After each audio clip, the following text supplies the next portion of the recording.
Friends. ఇంకా చింతపండు రసం కొంచెం వేసి కారము, పసుపు, ధనియాల పొడి, సాంబార్ పొడి, ఇంగువ అన్నీ వేసేసాను ఫ్రెండ్స్. వీడియో తీసుకొని మర్చిపోయాను ఫ్రెండ్స్. అన్నీ పెట్టుకుని నూనె వేసుకొని ఆవాలు వేసుకుని ఫ్రెండ్స్, జీలకర్ర, మెంతులు, తెల్లగడ్డ,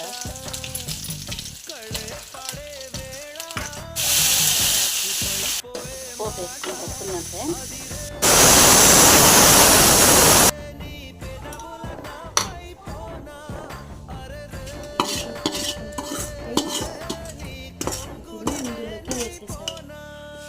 వేసేసి బాగా మిక్సింగ్ చేసుకోవాలి ఫ్రెండ్స్.